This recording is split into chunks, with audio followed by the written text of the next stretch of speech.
Assalamualaikum guys, it's Nine. Welcome to my channel. I hope you are fine as well. তো প্রথমে আমি দুঃখ প্রকাশ করছি কেননা গত এক মাস ধরে এক মাস যাবত আমি ভিডিও দিতে পারি না। কেন পারি নাই? কারণ আমাদের দেশে গত এক মাস খুব খারাপ পরিস্থিতি ছিল। সেই খারাপ পরিস্থিতি থাকার কারণে আমি গত এক মাস ভিডিও দিতে পারি না বা আমার সেই মনোবল ছিল না যে আমি এই দেশের খারাপ পরিস্থিতিতে আমি ভিডিও দিব। এবং সবাইকে আমি এই ভিডিওটি স্বাধীনতার শুভেচ্ছার মাধ্যমে আমি ভিডিওটি শুরু করতে চাই। তো আজকে ভিডিওর টপিক হলো কিভাবে আমরা দ্রুততম সময়ের মধ্যে খুব তাড়াতাড়ি বা 5 সেকেন্ডের মধ্যে কিভাবে আমরা একটা ভগ্নাংশের লসাগু ও গসাগু দুটোই নির্ণয় করতে পারবো শুধুমাত্র 5 সেকেন্ডে। তো সেটা জানতে হলে আমার পুরো ভিডিওটি তোমাদের দেখতে হবে স্কিপ না করে। তার আগে তোমরা যদি আমার ভিডিওটি ইউটিউব থেকে দেখে থাকো তাহলে লাইক, শেয়ার এবং সাবস্ক্রাইব করে দিও। এবং তোমরা যদি আমার ভিডিওটি ফেসবুক থেকে দেখে থাকো তাহলে লাইক, শেয়ার এবং ফলো দিয়ে রেখো। So let's start. আমরা সাধারণত ভগ্নাংশের লসাগু কিংবা গসাগু আমরা ম্যাক্সিমাম যেমন কী করি, আমরা হয়তো সাধারণ গুণনীয়কটা আমরা বের করি, যেমন 7/2 এর গুণনীয়কটা আমরা বের করি।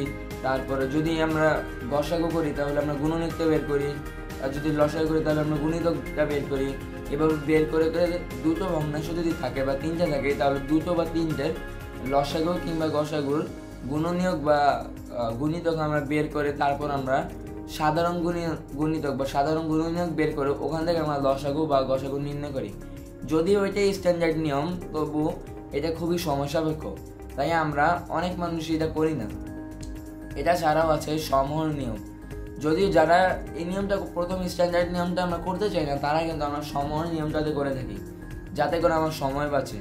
তবে সমহর নিয়মকে আমরা ম্যাক্সিমাম মানুষই খুব সহজ এবং ইজিয়েস্ট ওয়ে ভাবি, তবে তা কিন্তু ইজিয়েস্ট ওয়ে নয়। সবচেয়ে ইজিয়েস্ট ওয়ে হচ্ছে আমরা এই দুইটা ভগ্নাংশের লসাগু এবং ভগ্নাংশের গসাগু করার জন্য দুটো স্পেসিফিক সূত্র রয়েছে। এই সূত্রগুলো যদি আমরা মানতে পারি তাহলে আমাদের 5 সেকেন্ডের বেশি সময় লাগবে না আমাদের এই লসাগু কিংবা গসাগু বের করার জন্য। তো সূত্রগুলো কি? প্রথমে আসি আমি লসাগুর সূত্র ক্ষেত্রে। লসাগুর সূত্র হচ্ছে, যেমন এটা লসাগু তোমার যদি থাকে 2/7 বা এবং 5/8।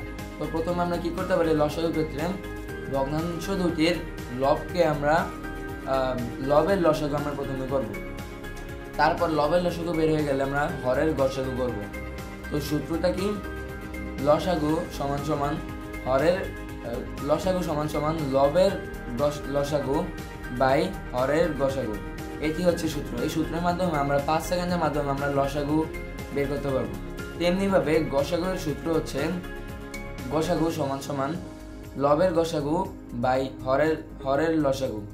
আর এই ক্ষেত্রে উল্লেখ্য যে যেটি থাকবে, যেমন লসাগু যদি থাকে তাহলে সমান সমানের পরে লব সেটাই হবে। যেমন যদি লসাগু থাকে তাহলে সেটা লবকে আমরা লসাগুই করব, এবং গসাগু থাকলে সেটা লবকে আমরা গসাগুই করব।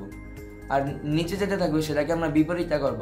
যেমন লসাগু থাকলে আমরা গসাগু করবো এবং গসাগু থাকলে আমরা লসাগুটা করতে পারি। এবং গণিত করার লসাগু গসাগু বের করে এই মেথডটি ম্যাক্সিমাম টাইমে কাজে লাগে। আমরা ত্রিকোণমিতিতে এমসিকিউ দেই, এমসিকিউর সময় এটি সবচেয়ে বেশি কাজে লাগে। এছাড়াও যখন শর্ট কোয়েশ্চেন আসে বা আমাদের হাতে কোনো সময় খুবই কম থাকে তখন আমরা এই মেথডটি ফলো করতে পারি।